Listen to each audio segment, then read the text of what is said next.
And now for our top story, the earthquake in Morocco that measured nearly 8 on the Richter scale has sown destruction and devastation across Morocco, where death and injury counts continue to mount.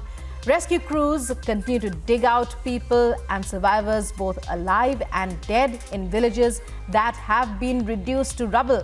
Law enforcement and aid workers, both Moroccan and international, have arrived here south of Marrakesh, the capital, that was the hardest hit by the magnitude 6.8 tremor on Friday night and several aftershocks that followed. Residents were hunting for food, water and electricity, and giant boulders now block steep mountain roads. Here's all that you need to know about the latest that's coming in from the North African nation.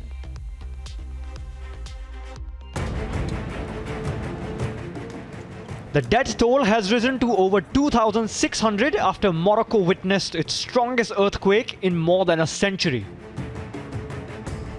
Aerial images showed the extent of destruction post-earthquake, even as aftershock rattled the Moroccans. In the aftermath, local residents and rescuers continued searching for survivors. In the earthquake-hit mountain town of Amizmiz, soldiers and aid workers raced to reach ruined mountain villages. We just couldn't ever imagine something like this happening here, really. It's just been totally devastating. We're just in survival mode and just trying to get help out to the people who most need it, and we'll process it afterwards. Search and rescue efforts could also be seen in Morocco's House province. Firemen were working around the clock to pull out the bodies from tons of rubble and twisted iron cables. Even as national and local organizations from the Moroccan civil society extended help, some complained that they hadn't received any help so far from the Moroccan authorities. أنا أختلها لك مات لي في القهوة مقدم ديال الدوار وهاد الناس هادو مكرفسين ومحنين من نهار الجمعة ما وصلهم حتى شي حاجة من المخزن من الدولة ما جا لينا حد ما طلع لينا حتى واحد. الناس تياكلوا بعضياتهم اللي عنده شي حاجة من دارو تيخرجها أو اللي جابوا المحسنين والجمعيات. The powerful earthquake has left many homeless. هذه أخويا فاجعة صابتنا وصابت المسلمين كاملين وصابت المغرب. كان تجي تشوف المحل كله هو تشتت هذا ولا هذا ولا هذا ولا هذا السطح هذا. هكا أنت تجي تشوف هذه الحالة بديها لا فراش بقى لها حتى شي حاجة بقى. والحمد لله ونشكروا اللي تطلعوا ونطلبوا الله النجاة لهذوك الناس اللي تصابوا ونطلبوا الله الرحمة لهذوك الناس اللي مات.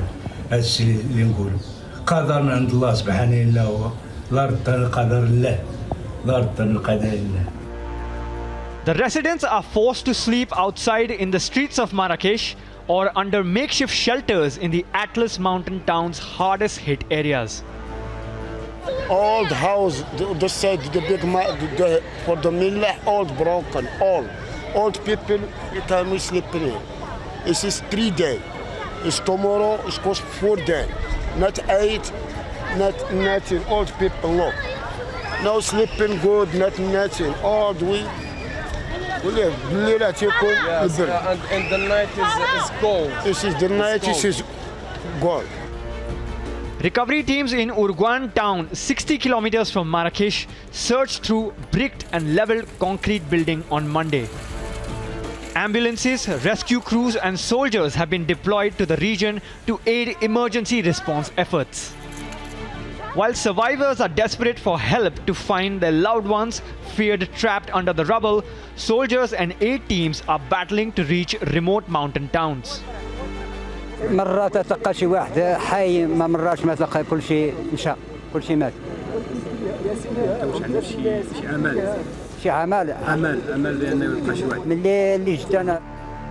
At the epicenter of village Talat Nyaqub in the Atlas Mountains, already treacherous roads are now impassable. In extremely hot temperatures, rescuers are digging for survivors but finding mostly dead bodies as inconsolable family members gather nearby. ولكن في ثواني ديال الماء كان طاح كلشي بس مساكن كاين اللي خرج بزاف كاين اللي ما عتق راسو كاين اللي باقي خرجوا الناس كاين اللي خرجوا كاين اللي هربوا خرجوا. Bulldozers were used in the Moroccan village of Tiguaga to clear roads under the supervision of armed forces and local authorities. The boulders littered on the roads prevented rescue teams and ambulances from reaching those affected. Most of the destruction and deaths were in the Al Huz province in the high Atlas Mountains, where homes folded in on themselves and steep, winding roads became clogged with rubble. Flags were lowered across Morocco as King Mohammed VI ordered 3 days of national mourning. Meanwhile, the United Nations has estimated that 300,000 people were affected by Friday night's magnitude 6.8